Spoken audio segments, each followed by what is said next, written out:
안녕하세요. 비트코인 연구소의 잔일임입니다. 어느 순간 절대 서명 안 할 것처럼 얘기하다가 어느 날 서명할지도 모른다라는 거죠. 자, 여러분들 이제 사토시 나카모토 많은 대중들은 여전히 아직 정체가 밝혀지지 않았다라고 얘기를 하는데요. 뭐 진실이라는 게 사실 그렇죠. 엄밀하게 얘기하면 저 자신이 저희 어머니의 친자라는 것도 100% 확률은 아니에요. 그거는 이 세상에 100% 확률이라는 건 사실 많지 않습니다. 그리고 누군가가 만약에 챌린지를 한다. 저한테 내가 사실은 저와 저희 어머니가 혈연 관계가 아니다. 그래서 만약에 유전자 검사를 해서 제출한다 한들 그 유전자 검사가 뭐 조작됐다라고 얘기할 사람도 있는 거고요. 그 다음에 유전자 검사가 조작되지 않았다 하더라도 어차피 유전자 검사도 100%라고는 안 나와요. 뭐 99.99 뭐 이렇게 퍼센테이지로 나오는 거지 그 검사 결과 자체도 100%로는 나오지 않습니다. 실제 혈연 관계라 하더라도요. 그러니까 확률적으로는 전 지구에 그런 이제 유전자가 계산을 해보니까 아마 한 명 정도 더 있을 수 있는 것 같더라고요. 그러니까 약간 자기랑 도플갱어 같은 사람이죠. 아닐 가능성이 있다는 거죠. 그래서 물론 이제 그 유전자 결과와 다른 사실과 조합을 하면 확률이 점점 더 높아지겠죠. 예전에 그리고 타지뇨 사건도 있었죠. 타블로라고 하는 에픽하이의 타블로, 좀 젊으신 분들은 잘 모르실 수도 있지만 어떻게 보면 이제 힙합계의 초기, 대한민국 초기 힙합을 이끌어왔던 이제 그런 팀인데 그 타블로라는 친구가 옥스퍼드였나요? 영국? 이제 영국의 어디 유명한 학교를 굉장히 우수한 성적으로 졸업을 했는데 이제 그게 조작이다, 학력 위조다. 그러면서 그걸 계속 부정하고 이제 친구들이 나서 다 증언을 하는데도 불구하고 이거 다 조작된 거다. 그리고 이제 학교에서도 뭐 졸업증 제시해주고 다 해도 끝까지 그거를 안 믿는 사람들이 있었습니다. 그러니까 안 믿을 사람들은 안 믿는 거죠. 그러니까 비슷한 상황이에요. 이 블록체인판 타지뇨 사건이 바로 스탠포드인가요? 예, 감사합니다. 예, 블록체인판 타지뇨 사건이 지금 사토시 미국 스탠포드예요. 예, 많이들 알고 계시군요. 그래서 많은 사람들이 이렇게 얘기를 합니다. 크레이그 라이트 박사가 언론에 나오면요, 셀프 프로클레임 사토시라고 하는, 그러니까 스스로 사토시라고 주장하는 호주 출신의 컴퓨터 공학자 크레이그 라이트 박사 이렇게 이제 소개가 되는데요. 자, 그 자체가 틀린 얘기다라는 거죠. 크레이그 라이트 박사가 처음에 이제 알려지게 된 거는 언론을 통해서죠. 와이어드란 기즈모도라고 하는 이 언론을 통해서 이제 폭로가 되었고요. 폭로가 된 이후에 그 초기에 비트코인에 관여했던 두 사람, 존 매터니스랑 게빈 안드레슨이랑에게 개인적인 프루프 세션을 갖습니다. 그래서 그 두 사람 앞에서 이제 사토시 그 초기 12블럭, 이게 사토시가 채굴했다라고 알려져 있는, 사실 이것도 증명된 바가 아니죠. 사토시가 채굴했다고 사람들이 그냥 믿는 거지 증거는 없습니다. 그러니까 블록체인 첫 번째부터 최초의 블록은 제너시스 블록이고 이제 이건 하드 코딩이 된 거고요. 하드 코딩된 이거는 사토시께 맞죠. 근데 이건 채굴한 블록이 아니고요. 그 실제로 처음으로 채굴된 블록은 블록 넘버 1. 그러니까 블록 하이트가 1인 블록인데 블록 넘버 1부터 12까지. 12까지가 이제 보통 사람들이 이게 사토시 얘가 채굴한 블록이라고들 믿죠. 그럼 믿는 거예요. 증거는 없어요. 사실 증거는 사토시 본인의 증언밖에 없습니다. 어쨌든 그거를 이제 그 중에 하나의 서명을 그 키로 메시지를 서명을 했죠. 그 이후에 BBC라든가 이제 GQ를 해서 이제 퍼블릭 서명 세션을 하려고 했는데 실패했습니다. 그러니까 이제 언론 밖에 알려지기는 하기로 했다가 돌연 이제 안 했다라고 얘기가 되어 있는데 실상은 이래요. 존 매터니스와 게이븐 앤더슨에게 이제 진행한 비공개 키스 증명 세션 이후에 이 언론에서 진행한 서명 세션은 크레이그 박사가 실패한 게 아니라 이 약속을 어긴 언론과 회사가 사토시를 설득하는데 실패한 것입니다. 사토시가 서명하는데 실패한 게 아니라 그러니까 크레이그 라이트 박사가 공개 서명에 실패했다. 이렇게 와전이 되어 있는데 요 내용이 왜 나왔냐면 그 유튜브에 있어요. Why 사토시 Proof Failed라고 하는 그 BBC 출신의 기자가 그런 영상을 올렸는데 그 내용을 안 보고 제목만 본 사람들이 그거를 퍼나는 겁니다. 그 내용은 무슨 내용이냐면 이 사토시 나카모토가 그 이제 이 공개적인 서명을 하는 과정, 그리고 그걸 이제 이 설득해가는 과정, 그리고 이제 실제로 이건 안 되겠다고 이제 포기하는 그 모든 과정을 보고 나서 그 기자가 자기는 사토시가 공개적으로 서명 안 하는 거를 자기는 이해할 수 있다. 그 사람이 왜 그런 결정을 했는지에 대해서 쭉 설명을 하는 그런 영상이에요. 그래서 이제 근데 타이틀만 보면 어떻습니까? Why 주어가 빠져 있죠. 주어가 빠졌는데 사람들은 그 주어를 크레이그 라이트라고 생각을 한 거죠. 근데 그 영상의 실질적인 주어는 언론입니다. 그러니까 언론이 사토시 나카모토에게 공개 서명을 설득하는 걸 실패를 한 거예요. 그리고 그 실패한 거에 대한 일종의 변명이자 어떤 그 과정에 대해서 그 저널리스트가 얘기를 하는 거죠. 자, 그러니까 애초에 이 사토시라고 주장하는 뭐 크레이그 박사라고 얘기하는 것 자체가 애초에 전제가 틀렸다라는 거죠. 자, 그리고 비트코인을 만들 때 애초에 본인이 이제 크레이그 라이트라는 본명을 쓰지 않고 사토시라는 그 가명을 사용했다는 거 아닙니까? 애초부터 가명을 사용한 것은 자기가 신분을 드러내고 싶어 하지 않았다는 거죠. 그래서 사토시는 어쩔 수 없이 신분을 드러내야 하는 상황에서만 제한적으로 그냥 사실을 실토해 왔을 뿐이에요. 이때는 이제 타블로도 마찬가지죠. 누가 물어봤어요. 아까 뭐라고 했죠? 스탠포드? 예, 미국에 있는 너 스탠포드 나온 거 맞아? 라고 물어봤어요. 그러면 이제 네가 좋을 때 생각해 라고 얘기할 수도 있지만 뭐 기자가 물어보거나 어쩔 수 없이 이제 진실을 얘기하는 상황이 있을 수 있잖아요. 그러면 네 맞습니다 라고 얘기를 하는 거죠. 그러니까 아무리 얘기해도 사람들이 막 안 믿어주니까 어차피 믿지도 않을 사람들 앞에서는 그냥 편할 대로 생각해라 그냥 그러고 마는 거죠. 예, 하지만 어쩔 수 없는 상황에서는 진실을 얘기해야 되는 거죠. 뭐 법정 앞이라든가 어떤 특수한 상황들 그리고 개인적으로 실제 비즈니스를 하거나 이제 그런 상황에서는 밝힐 수밖에 없는 상황에서 밝힌 것 뿐이죠. 그런데 이제 이거를 공개 서명을 못했다라고 해서 이건 이제 실패했다. 돌연 이제 한다고 약속해놓고 자기가 실패했다 이렇게 헤드라인이 따이니까 어떤 느낌이 들죠? 대중은 이 페이크 토시가 개인 세션에서는 어떻게 뭔가 이제 속임수를 써서 2명 정도는 속였는데 이제 공신력 있는 BBC라든가 이런 GQ와 같은 그런 매체에서 제대로 뭔가 이렇게 검증을 하면서 서명을 하려고 그러니까 거기서는 속임수가 안 통했다. 사람들이 이렇게 생각하기가 쉽죠. 자, 그것이 아니었습니다. 원래 그런 약속 자체가 없었어요. 그러니까 퍼블릭 서명을 하겠다라고 하는 약속을 사토시가 한 적이 없어요. 누가 했냐면 사토시의 소속 회사 사람이 한 거예요. 그러니까 그 BBC랑 GQ라고 하는 언론사 그리고 사토시가 소속돼 있던 이제 회사, 그러니까 회사의 마케팅 부서죠. 예, 그 사토시가 이제 몸담고 있는 회사의 마케팅 부서의 직원은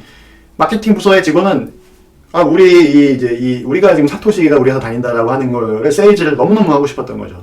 너무너무 하고 싶어가지고 본인한테 허락도 안 받고 공개 서명하겠다라고 찔러버린 거예요. 그 언론사에게. 그래놓고 자리가 만들어졌는데 막상 이제 사토시 아깝다고 오니까 애초에 카메라도 없기로 했거든요. 카메라도 안 하기로 했는데 카메라가 와 있는 거예요. 그리고 뭐 서명하라고 그러고 뭐 이러고만 하니까 이제 이게 뭐 하는 짓이냐 이렇게 된 거죠. 사실 마케팅 부서나 영업 부서가 질러놓고 수습하는 경우가 굉장히 많죠. 비일비재죠. 저도 IT 업계에서 다니면서 그런 일 뭐 수도 없이 있지도 않은 물건을 팔아요. 개발도 아직 안 됐는데 개발됐다라고 해서 이제 제가 쓰고 그 다음에 뒤에서 막 부랴부랴 만들고 막 이런 일이 그러니까 질러놓고 수습은 이제 그 생산 조직에서 하고 이런 게 굉장히 많죠. 이제 그런 전형적인 그런 일이 벌어졌던 거죠. 그랬던 거고 자, 또 하나는 뭐냐면 이제 그 사토시가 나타나면 안 되는 세력들이 있습니다. 옛날에 제정 일치 시대 때 제사장들이 정치 권력을 획득할 수 있었던 이유는 신이 우리 인간이 생각하는 것처럼 기적을 아무 때나 보여주지 않기 때문이죠. 그러니까 신이 직접 나서지 않기 때문에 항상. 그러니까 참고로 저는 무신론자입니다. 하지만 이제 어떤 신이 있다라는 가정하에 자 그러다 보니까 이 제사장이 신을 등에 업죠. 신을 등에 업고 사람들을 이제 통치하죠. 권력을 행사하는데 그때 정말 신이 나타나면 어떻게 되겠습니까? 신을 팔아먹던 제사장 입장에서는 큰일 나죠. 비슷한 상황입니다. 사토시가 2010년에 갑자기 사라졌어요. 사실 그 사라진 이유는 사토시가 한마디로 겁을 먹고 사라졌습니다. 그러니까 2009년 10년도에 비트코인이 확 이제 퍼질 때는 이제 불법적인 용도에 사용이 된 거예요. 특히나 그 실크로드라고 하는 그 암거래 사이트에서 비트코인이 사용이 된 거죠. 불법적인 용도에. 자, 그러면 이거 누가 만든 거야? 해서 최초로 이제 그거를 개발하고 배포한 본인에게 책임이 이제 막중할 거라고 생각해서 숨고 싶었던 거죠, 사실은. 그래서 사실은 대중은 좀 비겁하지만 그 자기가 비트코인을 만들었다라고 하는 증거 같은 것들도 막 부랴부랴 지우고 막 그렇게 하고 이제 사라졌습니다. 사라졌지만 사라지고 나서 조용히 비트코인을 성장시키기 위한 일들을 해왔죠. 하지만 이 진짜 사토시가 없어진 틈을 타서 어떤 일이 벌어졌냐면 이제 비트코인과 사토시의 업적을 넘어서겠다라고 하는 알트코인들이 막 마구마구 생겼죠. 예. 그 모든 알트코인들의 존재 이유는 뭡니까? 앤디님 안녕하세요. 모든 알트코인들의 존재 이유는 자기네들의 이제 이 출사표 같은 거 이런 거 아닙니까? 결국은 비트코인은 한계가 있다. 그러니 그 비트코인이 커버하지 못하는 영역에서 내가 전문적인 이런 영역에서는 우리가 만든 새로운 코인이 역할을 할 것이다 라고 얘기를 하는 거죠. 그리고 이제 그 유명한 이더리움 같은 경우는 비트코인이 튜링 컴플릿 하지 않으니까, 즉 튜링 컴플릿이라고 하는 건 무슨 뜻이냐면 일반적인 그 복잡한 프로그래밍을 돌릴 수 있는 환경은 그 보통적인 일반적인 컴퓨터로 보시면 돼요. 예. 자, 그런 이제 충분히 복잡한 프로그래밍을 돌릴 수 있는 경우, 예. 특정한 제약 사항이 없이, 그러니까 무한은 아니지만 무제한이죠. 무제한. 제한은 없는. 그래서 제한 없는 어떤 길이의 복잡한 프로그래밍을 구동시킬 수 있다라고 하면 그걸 튜링 컴플릿이라고 합니다. 자, 근데 비트코인은 튜링 컴플릿 하지 않다라고 얘기를 한 거고요. 그 얘기는 뭐랑 비슷하냐면 CPU는 튜링 컴플릿 하지 않다라고 얘기하는 거랑 마찬가지예요. CPU만 단독으로 보면 당연히 튜링 컴플릿 하지 않죠. 모든 건, 그러니까 컴퓨터라는 거는 CPU와 그걸 저장하는 기록 장치, 메모리, 이게 같이 있어야지 컴퓨터 기능을 하는 거고요. 그러니까 비트코인은 튜링 컴플릿 합니다. 하나의 트랜잭션만 보면 하나의 트랜잭션은 CPU의 하나의 인스트럭션과 매핑이 되는 거라고 볼 수 있는데, 당연히 하나의 인스트럭션은 튜링 컴플릿 하지 않죠. 근데 이제 비탈릭 부테린이라든가 이제 이런 그 오해한 친구들은 비트코인 스크립트 자체가 튜링 컴플릿 하지 않으니까 하나의 그 트랜잭션이 튜링 컴플릿 하지 않기 때문에 하나의 트랜잭션을 튜링 컴플릿하게 할 수 있는 새로운 아이디어가 필요하다라고 제안을 해서 만든 게 이더리움이에요. 자, 이더리움은 그것 때문에 성공할 수가 없습니다. 애초에 하나의 트랜잭션이 튜링 컴플릿하게 하려고 하는 것 때문에 망하는 거죠. 절대로 확장이 안 돼요. 아무튼 이건 이제 여담이니까 잠시 미루기로 하고요. 자, 그래서 어쨌든 알트코인들, 주인이 없는 숲에서 이제 주인 행사를 하고 있던 알트코인들, 그리고 이제 비트코인 코어 진영에서 어떤 일이 있었냐면 이제 사토시를 내쫓고 비트코인 코어 프로젝트를 납치한 이 블록스트림, 그러니까 그 배후 세력들에게 진짜 사토시가 나타나는 것은 매우 불편한 상황이다. 자, 그래 놓고서 이제 사토시가 없으니까 이 사람들이 필요할 때는 굉장히 이제 이 사토시 이름을 많이 팔아왔어요. 마치 제사장들이 신의 이름을 이제 팔아왔듯이. 그래서 이들이 고대 제사장들이 이제 신의 이름을 파는 것처럼 더 이상 목소리를 내지 않는 사토시의 이름을 팔아서 블록체인 선구자로서 이제 업계의 명성을 쌓아오게 되죠. 그래서 이들에게 마치 이제 뭔가 다른 사람들한테 논쟁을 할 때 좀 뭔가 그 논리적으로 막히는 부분이 있으면은 사토시 가라사대 이렇게 하는 거죠. 이게 전가의 보도처럼 하나의 이제 그런 그 논쟁을 막 종결시키는. 그러니까 사토시 가라사대에서 그마저도 사토시의 본래를 정확하게 이해하고 그게 얘기를 했으면은 괜찮을 텐데 자기가 아전인수해서 그것을 이제 그런 상대를 논파하는데 써왔던 거죠. 이런 사람들에게 사토시가 나타나서 내 말의 진짜 의미는 이런 거야라고 그 논리의 모순점이라든가 이런 거를 이제 적나라하게 드러내주면 그 사람들의 위상이 흔들리겠죠. 그렇기 때문에 이 사토시의 재출현을 굉장히 싫어하는 환경 자체가 구성이 되어 있다라는 걸 이해를 하셔야 됩니다. 또 한 가지, 그리고 사토시 나카모토는 왜 서명을 하지 않는 것인가 라고 사람들이 많이 얘기를 하죠. 그래서 간단히 서명만 하면 된다라고 생각하는 사람이 많아요. 크레이그 스티븐 화이트이 사토시다라고 하면은 아무리 얘기해도 난 안 믿는다 라고 하면서 간단하게 서명만 그 코인 하나 옮기면 내가 그때는 믿을 텐데 그 전까지는 안 믿겠다라고 얘기하는데요. 자, 여기에도 굉장히 논리가 허술합니다. 이 의견에도요. 자, 2016년에 존 머터니스랑 게빈 안드레슨을 대상으로 이미 개인 세션에서는 서명을 했어요. 근데 그 이후에 한 컨퍼런스에서 비탈릭 부테린이 말장난을 하게 되죠. 이제 게빈 안드레슨도 있었고 그 당시에 비탈릭 부테린도 참여한 컨퍼런스였는데 게빈 안드레슨은 나는 이제 여전히 크레이그 라이트이 사토시라고 생각을 한다 라고 얘기했더니 비탈릭 부테린이 마이크를 받아서 똑같이 얘기하면 재미없을 것 같으니까 나는 이제 아니라는 쪽으로만 좀 얘기를 해보려고 한다 이렇게 먼저 그냥 말은 정말 잘합니다. 말은 정말 잘해. 그 당시만 하더라도 이제 대놓고 그렇게 얘기하면 게빈 안드레슨도 좀 깔아뭉개는 상황이 됐고 그다음에 크레이그 라이트에 대해서도 아직은 이제 그 뭔가 피하 식별이라든가 뭔가 이렇게 잘 안 되는 상황이었기 때문에 앞에 이렇게 이제 자락을 깔았죠. 자락을 깔아놓고 이제 하는 얘기가 그 두 가지 쉽게 증명하는 경로가 있고 어렵게 가는 경로가 있는데 쉬운 길을 놔두고 어려운 선택을 한다라고 하는 거는 애초에 쉬운 길을 갈 수 없기 때문에 그럴 수 있는 것이다. 나는 그렇게 생각한다 라고 얘기하면서 이제 많은 대중의 지지를 받기 시작을 합니다.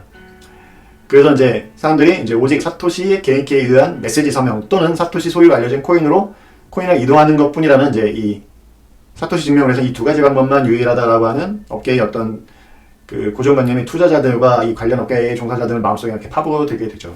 하지만 이건 정말 사토시를 너무나 모르고 하는 소리다. 자, 이런 발상은 사토시의 정체성 논란의 출발점 자체를 부정하는 논리예요. 사토시라는 가명을 사용한 이유 자체가 이 사토시 스스로 프라이버시를 지키고자 했기 때문이지요. 그러니까 사토시는 2015년에 잡지사에 의해 폭로가 된 거지 그 이전이나 이후 지금까지도 사실 대중적인 신원증명을 원하고 있지는 않습니다. 대중적인 것은. 그러니까 특히나 이 대중들이 원하는 사토시를 공격하는 쪽에서 이제 이렇게 얘기를 하지만 이 크레이그 라이트 박사가 사토시라는 거 믿는 사람들도 서명 좀 해라, 코인 좀 옮겨라 이렇게 얘기하는 사람들이 많이 있어요. 사실은 대부분은 이제 사실상 투자자들이죠. 왜냐하면 그렇게 해서 서명을 하고 코인을 옮기고 사토시가 증명이 되면 BSV가 뭐 이른바 떡상을 할 거니까 문, 쫙 로켓, 투더문 할 거라고 생각을 하는 거죠. 그렇게 생각을 하니까 이제 설득을 하는 거죠. 사토시를 설득하려고 하는 거죠. 그래, 서명이 확실히 신원증명은 아니지만, 그러니까 그 키를 소유하고 있다는 걸 증명하는 게 그 자체가 사토시를 증명하는 확신은 아니지만 의미가 있지 않느냐라고들 얘기를 많이 합니다. 사람들이. 그러니까 이 BSV를 지지하거나 사토시의 정체성을 믿는 사람들조차도 굉장히 의미가 있지 않냐라고 얘기를 하는데 그럼에도 불구하고 이제 서명을 안 하는 이유가 있어요. 왜냐하면 사토시는 지금 이제 이 법적인 부분도 있고 그다음에 범죄와의 전쟁을 치르고 있기 때문입니다. 그러니까 크레이그 라이트, 사토시 나카모토는 이제 비트코인을 범죄에 활용하려는 세력들과 지금 전쟁해 버리고 있어요. 그러니까 실제로 비트코인은 초기 여러 범죄에 활용이 되었죠. 그래서 이제 이들 세력이 범죄에 활용하게 된 이제 취지는 단순히 키를 소지만 하게 되면은 익명 거래가 가능한 시스템으로 이제 이 비트코인을 규정하고자 하는 거죠. 그러면 본인들이 원하는 세상이 오는 거예요.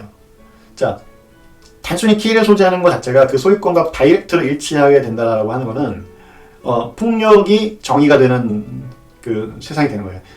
그 많은 비트 맥시들이 정말 오해하시는데, 그러니까 셀프 소버린 그 파이낸셜 그러니까 자기가 키 또는 12 니모니 이거를 뭐 머릿속에 아예 외움으로 인해서 아무도 나에 대한 어떤 자산을 탈취해 갈 수 없는, 그러니까 내 스스로 내 재산을 지킬 수 있는 인류 역사상 최초로 이제 생긴 어떤 그런 뭐랄까요, 그런 시스템이라고 하는데 그건 정말 좀 나이브하거나 죄송하지만 좀 순진한 발상이라고 할 수밖에 없습니다. 영화 혹시 인타임을 보셨는지 모르겠는데 그 인타임이라는 영화에 보면은 그 돈 대신 시간이 쓰여요. 시간. 여기 이제 뭐 어떤 원리인지는 모르겠지만 이 손목에 자기가 앞으로 살아갈 수 있는 시간이 있어요. 그래서 이 시간이 돈처럼 쓰입니다. 그래서 돈이 그 세상에는 돈이 따로 없고요. 시간이 돈이에요. 그래서 물건을 사면 자기가 살 수 있는 시간을 팔아요. 시간을 내는 거예요. 생명을 내는 거죠.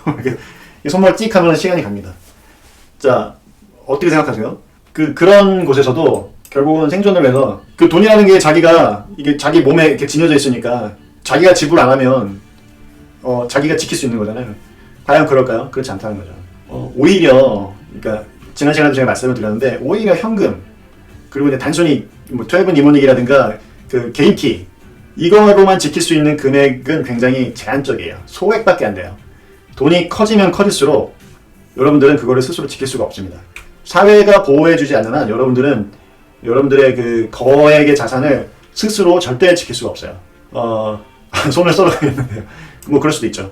그리고 실제로 어떤 유튜버가 자기 이제 뭐 비트코인인가 뭐 그 가상자산이 많다라고 이렇게 이제 했더니 강도가 쳐들어와가지고 너 비밀번호 불라고 해서 폭력으로 해가지고 뺏어갔지 않습니까? 전통적인 어떤 KYC를 통해서 어떤 특정 자산이 정말로 내 거에 이렇게 딱 돼 있고 그래서 시스템적으로 보호받는 상황이었다면 그렇게 안 되죠. 근데 물리적으로 내가 그러니까 정보라고 하지만 정보를 내가 물리적으로 들고 있는 형태로 내가 어떤 특정 자산을 지킨다고 하면은 그 정보를 내가 유실할 수 있는 확률은 매우 높죠. 그러니까 그렇게 해서는 안 되고요. 나라고 하는 아이덴티티에 바인딩이 되어서 퍼블릭하게 공신력 있는 식으로 그러니까 정보가 나의 프라이빗에만 있어서는 지키기 어렵습니다. 그러니까 편리하긴 하죠. 그 편리함과 안전함, 시큐리티는 전혀 다른 내용인데 참으로 안타깝게 비트넥시들이 이제 그런 것들을 막 설파하고 다니고 계세요. 예, 참으로 안타까운 일입니다. 자, 아무튼 그들이 좋은 취지로 하는 거는 저는 이제 충분히 납득이 가요. 정말 좋은 취지와 좋은 의도에서 그렇게 하시는 거는 알겠는데 좀 더 깊이 생각을 해보실 필요가 있다. 그리고 이게 나쁜 착한 사마리아인과 유사한 거죠. 그러니까 좋은 의도로 결국은 사회를 병들게 만드는 건데 이 범죄와의 전쟁, 이 범죄 세력들이 원하는 게 바로 그런 거라는 거예요. 개개인들이 시스템적으로 사회적으로 보호받는 어떤 그러한 그 아이덴티티, 가명 또는 실명에 의해서 자산이 관리가 되고 추적이 되고 이렇게 되면 안전한데 그게 아니라 오로지 인포메이션을 소유하는 방식으로 개개인의 자산이 관리가 된다 라고 했을 때는 마피아, 즉 조폭들이 언제든지 이제 그 자산을 탈취하고 뺏어갈 수가 있죠. 그리고 그런 불법적인 거래, 마약, 인신매매, 폭발물, 그 다음에 테러 자금 이런 것들도 이제 그렇게 활용이 될 수가 있죠. 그래서 과거에 이제 이런 얘기도 했어요. 토라이슨. It's funny that cypherpunks want to demonstrate that code is law. 그러니까 이 사이퍼펑크들이 이제 코드가 곧 법이다라고 하는 부분을 demonstrate 하고 싶어 하는데 사실은 부분적으로 they think they can back me into a corner. 그러니까 그들은 이제 자기를 사토시를 그 궁지로 몰아 넣을 수 있다고 생각을 했다는 거죠. 그래서 they think that they can support their assertion. Assertion by making me sign something publicly. 자, they think that they can support their assertion. 그러니까 그들의 주장을 사토시로부터 지지를 받고자 하는 거죠. 그러니까 사토시가 서명을 한다는 뜻은 뭐가 되냐면요. 서명이 곧 소유권이다. 그러니까 이제 그 키 소유가 곧 소유권이다. 키만 소유하면 그 자체가 소유권을 인정이 돼야 된다라고 하는 이 사이퍼펑크와 이 불법 세력들이 바로 원하는 바인 거죠. 그러니까 사토시 형님이 자존심이 엄청 세거든요. 그러니까 이 정의감도 있지만 정의감과 비트코인의 어떤 동작 원리와 관련된 부분도 있지만 제가 생각하기에는 이렇게 뭔가 하라고 하면 더 안 해요. 그래서 as such, they have a whole plan about keys and how it suits their purpose. Little do they understand the law works differently. 그러니까 사실 그들은 법이 어떻게 동작하는지 전혀 모른다. The important thing to understand is law is law. 자, 법은 법이다라는 거예요. 여러분들 법이라고 하는 게 모른다고 해서 양해가 되지 않죠. 나 그런 법이 있는지 몰랐어요 한다고 해서 불법을 저지르고선 그게 용서되지 않죠. 약간의 정상 참작이 될 수 있을지는 모르지만 다들 그런 주장을 할 수 있기 때문에 법은 모른다고 해서 익스큐즈가 되지 않습니다. 그래서 그런 법이 있으면 그대로 동작이 되는 거예요. 이 사회라고 하는 것은. 그러니까 이 사회는. 그래서 사토시의 이제 이 사토시 이제 왜 서명을 거부하냐? 그냥 단순히 이제 프라이버시 정도가 아니라 이제는 아예 신념을 갖고 안 하려고 하는데 이제 그 natural key, natural coin이라고 하는 이 독보석처럼 퍼진 만트라에 대한 원작자에 어떻게 보면 처절한 정화 작업이라고 할 수가 있는 거죠. 자, 이게 이제 제가 생각하는 첫 번째 이유고요. 두 번째로 서명을 또 하지 않는 이유는 바로 이런 겁니다. 이 진실에 접근할 자격. BBC 인터뷰 때 이제 사토시 형님이 이렇게 얘기를 해요. 지금 이제 그 인터뷰하는 그 진행자가 지금 사토시라고 자기가 이제 인정하는 상황이냐, 증명하려고 하는 거냐 했더니 some people은 그럴 텐데 또 some people은 그러지 않을 거다라고 얘기를 하죠. 무슨 얘기냐면 아무에게나 신분을 공유하고 싶지 않다. 자신이 사토시인지 아닌지 알고 싶으면 자신이 하는 일과 기술을 들여다보라고 주장을 합니다. 그러니까 많은 사람들이 오해를 많이 하는 게 코인을 옮기면 사토시인지 알 수 있다고 하는데 그거 어떻게 합니까? 그 코인이 사토시 코인인지 어떻게 알아요? 그 근거가 없다니까요, 증거가. 사토시 나카모토에 대해서 확실한 거는 뭐냐면 비트코인을 만들었다는 거예요. 그건 확실해요. 사토시 나카모토의 이름으로 비트코인 백서도 나왔고 사토시 나카모토 이름으로 비트코인 0.1 버전의 소프트웨어도 나왔죠. 그리고 그 소프트웨어의 하드코딩된 형태로 제너시스 블록 넘버 0 제너시스 블록은 하드코딩된 상태로 되어 있고 거기에 있는 코인베이스 트랜잭션의 키는 당연히 사토시 나카모토의 키일 거라고 추정해요. 사실 그것도 사실 알 수는 없는 겁니다. 왜냐하면 제너시스 블록에 있는 키도 사토시가 그걸 개발하면서 다른 사람의 거로 넣을 수도 있는 거죠. 그러니까 그것도 증명은 안 된 거예요. 제너시스 블록에 있는 그 코인베이스 트랜잭션의 어드레스가 사토시 나카모토 거라는 것도 사람들이 그냥 그런 확률이 매우 높다고 유추하는 거지 증명된 바는 없는 겁니다. 하물며 블록 넘버 1부터 12까지의 또는 그 초기에 채굴한 게 사토시 나카모토밖에 없다라고 누가 단정할 수 있어요? 사토시 나카모토의 가족, 친지, 형제, 다른 사람일 수도 있는 거죠. 그런 건 아무것도 증명된 게 없습니다. 자, don't trust, verify 이런 얘기도 하지 않습니까? 그런 철저한 증명의 관점으로 보면은 애초에 그것도 안 맞는 말이에요. 코인을 옮겼다고 한들 그 코인이 사토시 코인이라는 걸 증명할 수가 없습니다. 그럼 뭐다? 사토시 나카모토는 그냥 비트코인을 만든 사람이라는 거예요. 확실한 거는. 자, 그러면 비트코인을 어떻게 만들었는데 어떤 과정을 만들었는데 그 비트코인을 만들어 온 과정을 증명했을 때야말로 사토시 나카모토가 증명이 되는 거예요. 우리가 추측하는 특정 사토시 코인이라고 추측하는 그 코인에 대한 제어권을 가졌느냐 안 가졌느냐로 따질 게 아니라 사토시만이 알 수 있는 비트코인 설계와 그 제작 과정의 비하인드 스토리, 그런 것들이 알려짐에 의해서 이 사람이 정말 사토시 나카모토로서 비트코인을 만든 사람이겠구나, 이렇게 증명이 될 수가 있는 거예요. 그래서 자꾸만 코인 옮겨라, 뭐 서명해라 이런 얘기 하지 말고 내가 해온 일과 내가 지금 하고 있는 그 일을 들여다봐라 라고 얘기를 하죠. 그 일을 진지하게 들여다보는 사람이며 그 일의 가치와 내용을 이해할 수 있는 사람이라면 사토시 나카모토라는 걸 누구나 알 수가 있습니다. 그리고 그걸 알아내는 사람들은 계속 하루하루가 지날수록 늘어만 가고 있어요. 전 세계에. 그렇게 진실이라고 하는 거는 알려질 수밖에 없는 겁니다. 자, 어쨌든 근데 이 서명을 안 하는 걸, 자, 의지로 안 하는 것이냐. 근데 이제 다른 또 의견이 있어요. 왜냐면 이 사토시 형님이 굉장히 술을 좋아하거든요. 그러니까 그리고 좀 약간 다혈질의 기질도 있어요. 그러니까 어느 순간 자기 자신을 못 믿어요. 내가 서명을 절대 안 해야지 하고 결심을 했는데 또 어느 순간 모르겠어 하고 서명을 해야 될지도 모르는데 이게 너무 힘들고 이 과정이 너무 그냥 서명 한번 하면 세상 편할 텐데 근데 술 먹고 이렇게 할까봐 아예 이제 자기가 자기 의지로도 서명을 못하게 하기 위해서 키를 아예 지구상에서 다 없애버린 게 아닐까, 이런 생각들을 하는 사람들이 있습니다. 자, 그런데 그래서 스스로 서명 불능 상태를 만든 것인가, 아니면 뭐 이를테면 제너시스 블록의 개인 키를 그 브레인 키 형태로 지니고는 있지만 뭐 본인의 철저한 의지로 서명을 거부하고 있는 것인지 뭐 굉장히 궁금해져. 근데 이제 작년에 노르웨이에서 이제 재판에서의 진술을 정리해 보면 여러 장치를 통해서 스스로 서명하는 과정을 실제로 어렵게 만들어 버린 것은 사실이에요. 하지만 그 재판에서 재밌는 증언이 나와요.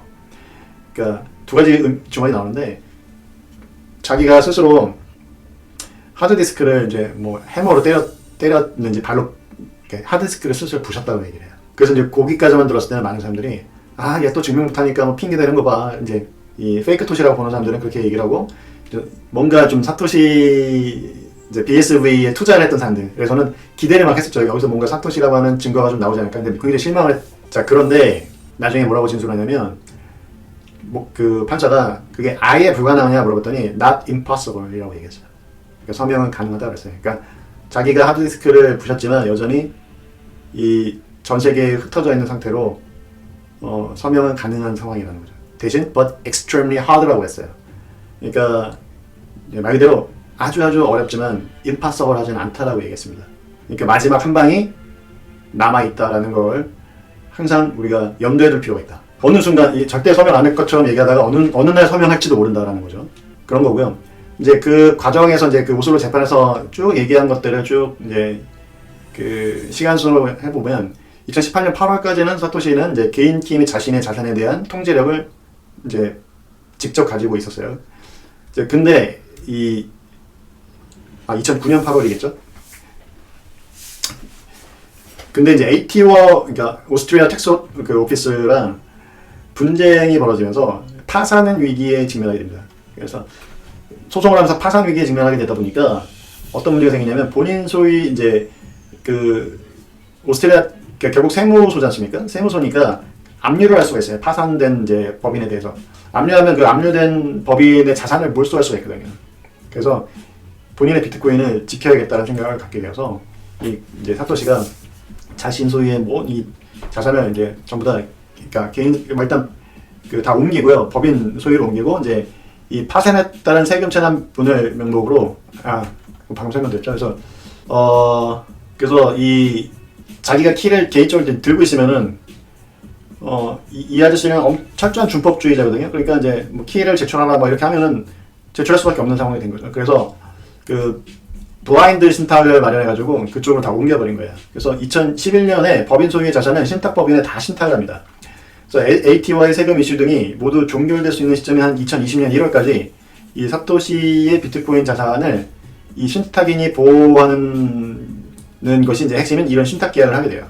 그래서 이제 2020년 1월에 이 신탁이 종료되고 이제 원래 소유자인 Right International Investment가 자산을 회수하게 됩니다. 그리고 2020년 1월에 모든 자산은 이제 2020년 1월에 모든 자산이 크레이그 라이트에게 되돌아온다는 신탁 내용이 적혀 있는 이제 문서가 있는데 이거는 공식 문서가 아니에요. 드래프트예요. 그러니까 이 문서가 이제 재판에서 컴퓨터나 이런 이제 증거 자료를 통째로 이렇게 그 디스커버리라고 하는 이제 과정이 있거든요. 그 이제 미국 재판에서는 그 디스커버리 과정에서는 상대편 증거가 이런 거 막 좀 이렇게 마치 이 우리나라가 그 압수수색하듯이 상당히 이제 뭐랄까 우리나라 같은 민사소송에서의 수준보다 더 좀 강력하게 상대편에 가지고 있는 증거를 이렇게 볼 수가 있는 구조더라고요. 그래서 이제 그런 과정 속에서 이제 증거로서 제출됐다기보다는 어떤 자료로서 제출된 어떤 그 크레이그 라이트의 PC에서 나온 내용인데 그게 이제 어떻게 와전되냐면 이제 이런 거죠. 말 그대로 2020년 1월에 이 모든 게 크레이그 라이트에게 자산이 되돌아온다. 이제 이렇게 잘못 알려져 있죠. 근데 이거는 사실은 크레이그 박사가 이제 술 먹고 드래프트로 작성을 했던 거죠. 예, 그러니까 이제 공식력이 있는 게 아니고 술 먹고 이제 쓴 건데 사실상 이를테면 술 먹고 뭔가 일기 썼는데 그게 뭐 일기장에다가 좀 약간 창피한 얘기를 쓴 거죠. 밑바닥 보이는 얘기 같은 걸 썼는데 이제 컴퓨터가 법원에 털리면서 그게 공개되고 그러면서 세간에 이제 어떻게 잘못 알렸다. 2020년 1월이면 모든 자산이 크레이그 라이트한테 다시 돌아온다.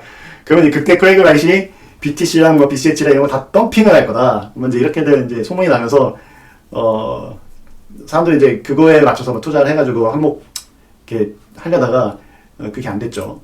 그래서 매우 이제 아무튼 이제 그런 내용도 있었고요. 근데 이제 신탁의 이 구체적인 구조는 크레이그 S 라이트이 그 라이트 인터내셔널 인베스트먼트의 오너이고 신탁인 그 트러스티가 이거 제가 좀 메모한 게 좀 헷갈리네요. WII 그리고 WII의 오너. 이거는 제가 예전에 써놓은 건데 잠깐 저도 좀 잘못 기입을 한 것 같아요.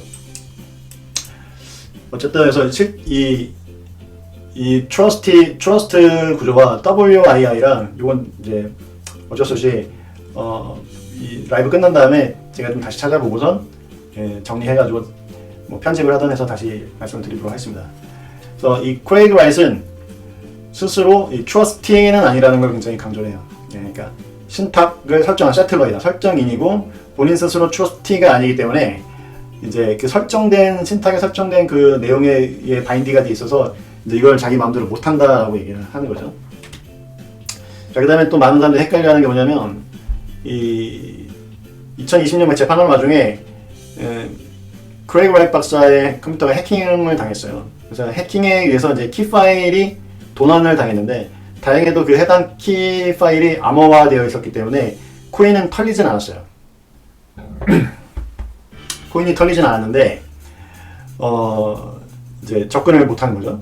그리고 거기에 담겨 있는 거는 11만 1000개, 그 주소 2개에 저장되어 있는 이제 11만 1000개의 비트코인을 이제 도난을 당했죠. 그래서 이제 그거를 되찾아오기 위한 소송을 지금 진행을 하고 있어요. 그래서 그 되찾기 위해서는 먼저 되찾는 과정은 굉장히 오랜 시간이 걸릴 겁니다. 아니면 되찾지 못할 수도 있고요. 근데 이제 처음으로 필요한 조치는 그 자산을 동결하는 거예요. 그러니까 그 어드레스의 개인키가 암호화된 상태로 지금 해커의 수중에 있지 않습니까? 그러니까 그 해커는 그 암호만 풀면 되는 거죠. 그래서 이제 크레이그 라이트이 하는 얘기는 이겁니다. 지금 암호화된 상태로 나의 자산이 지금 해커한테 유출됐으니까 굉장히 위험한 상황이다. 언제라도 이제 이게 컴프로마이즈가 되면 자산이 유출될 수가 있다. 그러니 법원에서 이거에 대해서 프리징하는 명령을 내려달라 라고 얘기를 하는 거고요. 그러한 기능이 없지 않습니까? 프리징하는 기능 자체가. 그러니까 법원의 명령의 공신력을 확인하고 그 다음에 그 마이너들이 그 프리징하는 트랜잭션을 승인하는, 이제 억셉트하는 수 있는 메커니즘이 필요한 거죠. 그래서 그러한 그 비트코인 네트워크에 추가적인 어떻게 보면 환경적인 기술 지원이 필요한데 그런 것들을 해달라고 비트코인 코어 개발자와 BCH 쪽 개발자들에게 또 역시 소를 제기한 상황인 거죠. 자, 반면에 이제 이 사토시 코인이라고 하는 거는 이제 얼추 100만 개 정도가 사토시가 가지고 있다라고도 알려져 있는데요. 혹시 뭐 200만 개라고도 하고요. 그래서 이 도둑맞은 11만 1000개랑 100만 개의 사토시 코인을 이제 좀 헷갈려 하시는 분들이 많아요. 그러니까 100만 개의 사토시 코인이 도난당한 게 아닙니다. 이거는 사토시 코인이 맞다면 안전하게 잘 있어요. 신탁 쪽에서 잘 관리하고 있고, 그 다음에 그거에 대한 키도 익스트림리하게 하드하지만 서명도 가능하다. 한 상태로 온전하게 있다 예, 크레이그 라이트 박사, 사토시 나카모토의 증언에 의하면 그렇습니다. 자, 많은 사람들이 이 페이크 토시라고 믿는 사람들이 그 생각하는 논리 방식은 이거예요. 그게 아니라 도난당한 게 110만 개다. 그러니까 11만 개랑 110만 개 자릿수 하나라서 비슷하지 않습니까? 그러니까 헷갈리죠. 그러니까 사토시가 110만 개 들고 있다라고 했는데 뭐 코인 하나라도 옮겨봐, 서명해봐, 증명해봐 이렇게 몰아쳤더니 결국 한다는 소리가 나 해킹당해서 다 잃어버렸어. 이런다는 거죠. 그게 아니라는 거죠. 110만 개, 200만 개, 110만 개든 200만 개든 걔는 해킹당하지 않았습니다. 걔는 안전하게 잘 있고요. 해킹당한 거는 11만 개도 어마어마한 금액이지만 사토시 입장에서는 뭐 얼마 안 되는. 하지만 이제 법적으로 이걸 프리징 명령을 내릴 수 있을 정도로는 규모가 큰 그런 이제 금액이죠. 걔를 해킹을 당한 거고요. 그 다음에 많은 사람들이 또 잘못 알려진 게 뭐냐면 플로리다의 재판 과정에서 미국 플로리다에서 클라이만, 그러니까 아이라 클라맨과의 재판 과정에서 그 법원이 크레이그 라이트에게 네가 사토시면 네가 이제 왜냐면 그 고소인 측에서 하는 얘기는 반띵하자 이거거든요. 사토시 거 반띵하자. 그러면 먼저 네 자산이 얼마나 있는지 밝혀라 이렇게 합니다. 역시 그 디스커버리 과정에서 이제 그런 요구를 해요. 그러니까 피고인 측의 주장은 이런 거죠. 네가 지금 재산을 숨기려고 하는 거죠. 이를테면 뭐 이혼을 한다. 이혼하면 반반 해야 되지 않습니까? 근데 한쪽에서 재산을 은닉을 해서 나 재산 별로 없어. 이래가지고 조금만 나눠주는 거죠. 그러면 안 되니까 숨겨있는 재산 다 찾겠다 이거예요. 그런 취지로 상대편에서 야 네가 가지고 있는 비트코인 다 내놔 이랬더니 나는 사실 그렇습니다. 비트코인이라고 하는 거는 은행 계좌 하나 딸랑 있는 게 아니에요. 그래서 내가 가진 비트코인을 다 확인하려면 그 원래 소프트웨어가 있어야 돼요. 그리고 사토시가 뭐라고 했죠? 비트코인 덱서에 키는 한 번밖에 쓰지 말라고 그랬죠. 그러니까 굉장히 수많은 키로 나눠서 야금야금 이렇게 들어있는 거죠. 그래서 실질적으로 크레이그 라이트 박사가 자기가 직접 통제를 하거나 아니면 위탁을 했지만 커스터디에다 위탁을 했지만 어쨌든 자기 소유 뭐 등등 이런 과정으로 자기 소유 범위에 있는 비트코인을 특정 자체를 못한다고 했어요. 그러니까 왜 못하냐 자꾸 얘기를 하니까 이제 그거를 아예 소프트웨어체로 넘겼다는 거죠. 관리를. 그럼 사실상 그 관리를 담당하는 쪽에 이제 물어서 하면 되는 것처럼 들리죠. 그러니까 이제 이 판사 입장에서는 이 크레이그 라이트 박사가 하는 얘기가 다 거짓말처럼 들리는 거예요. 그래서 1심에서는 실제로 아이라 클라이만의 손을 들어줬죠. 그래서 반띵해라라고 결론이 났죠.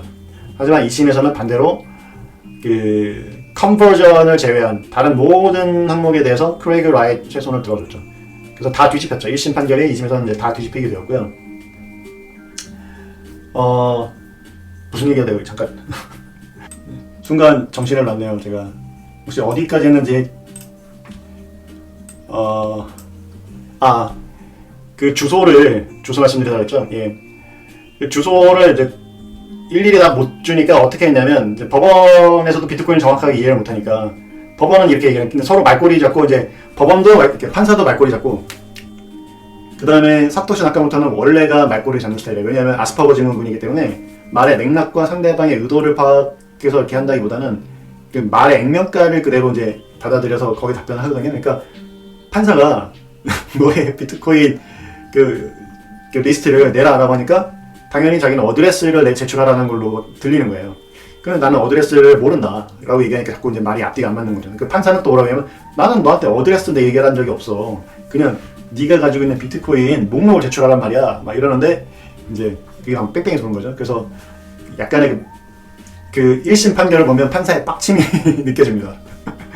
아무튼 이제 그래서 그러면 판사가 이제 명령까지 내려버리니까 어쩔 수 없이 크레이그 라이트 측에서 사토시 측에서 어떻게 했냐면 추정치를 내요. 그러니까 판사도 거기에는 동의를 했어요. 그러니까 정확할 필요는 없어. 그러니까 얼추라도 네가 이 정도를 가지고 있어. 그러면 그거에 대해서 얘기를 해라고 해가지고 크레이그 박사가 그 스티브 쉐더의 도움을 받아서 한 6가지의 그 필터, 카테고리 6개의 그 크리테리아를 통해서 이제 서치를 하죠.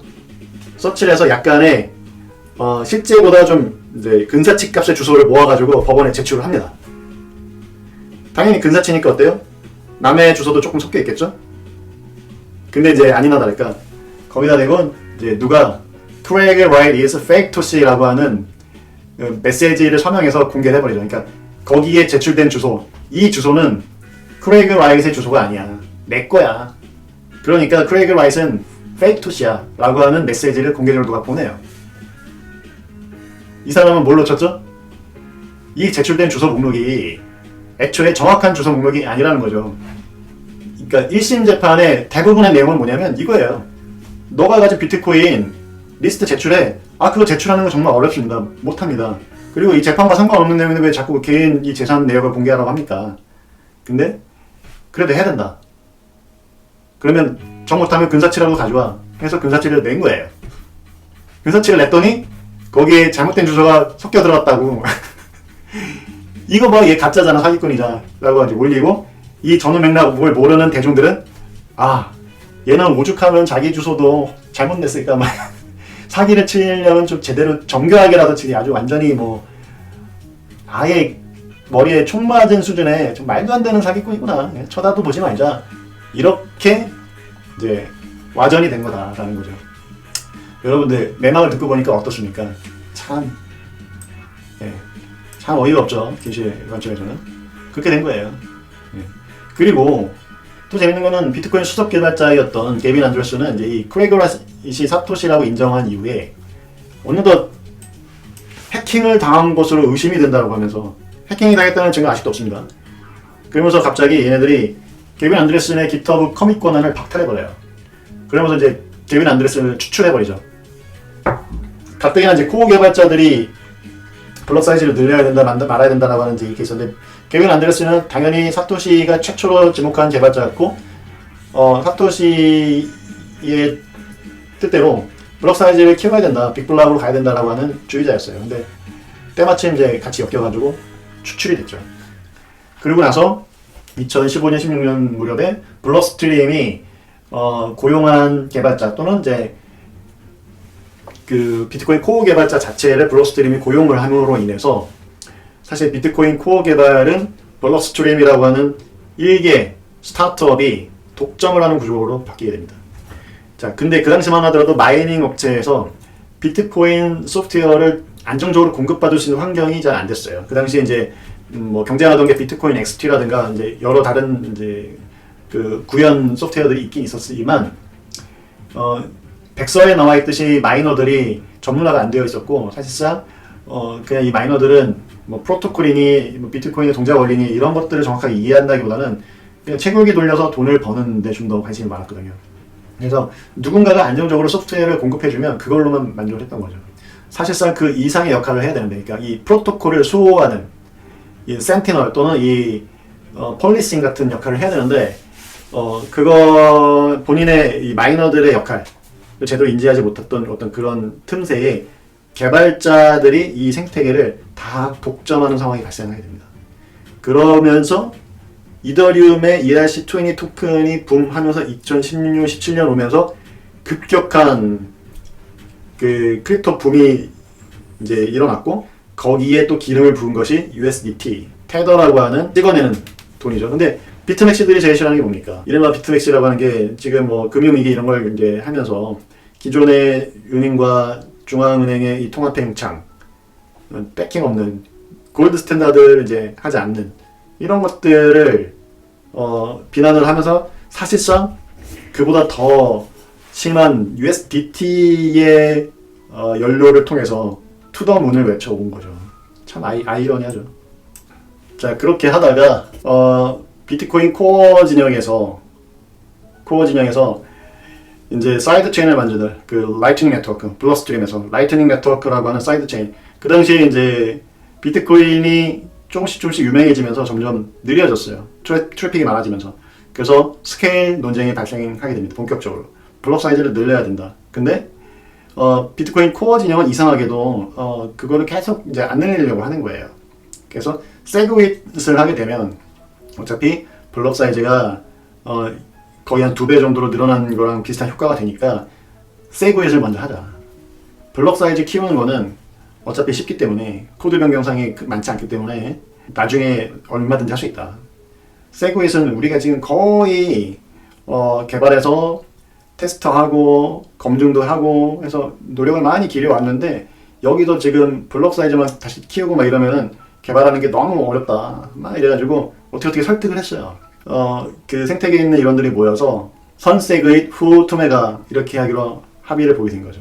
그게 이제 우지안이 이른바 우지안의 배신인데 비트메인의 이제 그 당시 CEO였던 우지안이 그 비트코인 코어의 이 제안을 받아들인 거죠. 근데 이 세그잇이라고 하는 거는 절대로 받아들일 수 없는 제안이었거든요. 세그잇은 왜냐면 세그리게이트 위트니스라고 해서 비트코인의 핵심인 그 전자 서명을 블록체인 밖으로 끄집어내는 어떤 그런 작업입니다. 그래서 절대로 받아들일 수 없는 내용인데 문제는 이거를 소프트 포크로 유저 액티베이티드 소프트 포크 형태로 진행을 하려고 추진을 하게 되죠. 그러다 보니까 이 소프트 포크라고 하는 부분은 이제 막아내기가 쉽지 않아요. 아주 음흉한 방식이기 때문에 그거는 사실 그것도 오늘 좀 말씀을 드릴까 했는데 저 좀 목도 좀 아프고 시간도 늦었으니까 다음 기회에 다시 그건 설명을 드리도록 하겠습니다. 아무튼 그 소프트 포크 형태로 진행을 하면서 대응하기가 굉장히 어려운 상황이 됐어요. 그래서 어쩔 수 없이 BCH 쪽 비트코인 ABC 진영에서 그 하드 포크를 통해서 오리지널 프로토콜을 이제 사수를 하게 되죠. 그게 이제 그 유명한 2018년 8월에 발생했던 첫 번째 이제 하드 포크고요. 그리고 나서 이제 2018년 11일인가? 이때 이제 비트코인 SV 그리고 비트코인 캐시가 한 번 더 포크를 하게 되죠. 이때는 비트코인 캐시 쪽이 또 프로토콜에 손을 댑니다. 그 CTOR이라고 하는 이제 이 시계열적인 게 아니라 Canonical Transaction Ordering이라고 하는 것들도 제한이 되고, 그다음에 심지어 아발란쉐라고 하는 뭐 이제 하비 알고리지, 그 당시에 아발란쉐를 제안했던 군 교수가 나가서 만든 게 아발란쉐예요, 실제로. 그러니까 그 당시에는 이제 이 비트코인 진영에서 이제 같이 있었던 이런 중에 한 명이고, 그리고 이제 공교롭게도 그 군 교수가 고용한 그 악덕 변호사, 그 로시 프리드만, 법깡패죠, 법깡패. 막 이제 법과 소송을 이용해서 정적들을 제거해 나가는 그런 작업들만 하고, 그 과정에서 하나로 어떻게 보면 사실상 아이라 클라이만이 크레이그 라이트를 고소하게 된 것도 사실 그때 변호사도 그 로시 프리드만이죠. 그러니까 이게 뭔가 다 얽히고 설켜 있는데, 돌아올 수 없는 강을 건널 정도로 이 프로토콜이 심각하게 변경이 된 게 바로 BCH다, 그 당시에. 그래서 실질적으로 비트코인 SV가 포크라고 사람들이 많이들 알고 있는데, 그거는 이제 거래소의 얘기인 거고요. 본질적인 의미에서 그 토큰, 그 사토시, 모든 사토시는 부모의 부모, 그러니까 부모가 여럿인 사토시들이 있어요. 그러니까 코인이 UTXO가 부모가 여럿이 될 수 있어요. 그러면 그거에 또 부모가 여럿이, 이게 이제 이렇게 퍼져나가는 팬아웃이라고 하는데, 어쨌든 간에 그거를 계속 거슬러 올라가면 이제 벌어졌다 합쳐지기도 하고 벌어졌다 합치기도 해서 계속 타고 올라가면 모든 코인은 다 코인베이스에 기반을 하고 있어야 돼요. 그러니까 이 디지털 코인이라고 하는 게 그 실제성을 인정받는 방식은 되게 단순해요. 최초에 딱 그 선언된 2,100만 개의 비트코인, 이 코인베이스에 있는 2,100만 개의 비트코인, 그 녀석을 갖다 쓰는 거예요. 그래서 이 코인이 출처가 그 제너시스, 즉 코인베이스에 있느냐 없느냐, 이 가계도를 다 일일이 거슬러 올라가서 그 출처를 검증함으로 인해서 이 디지털 화폐가 진짜냐 아니냐라는 것을 판단하는 거거든요. 그런 관점에서 이 화폐를 타고 올라갔을 때 이 적통이 뭐냐? 그게 비트코인 SV다. 왜냐하면 이거는 이제 프로토콜이기 때문에, 그 핵심 프로토콜이 변경된, 더 이상 비트코인이라고 볼 수 없는 변화를 준 게 지금 현재 비트코인으로 알려져 있는 마켓에서 시총 1위를 하고 있는 BTC. 제가 해파리라고 말씀드렸죠. 그리고 이제 BCH가 포크가 됐죠.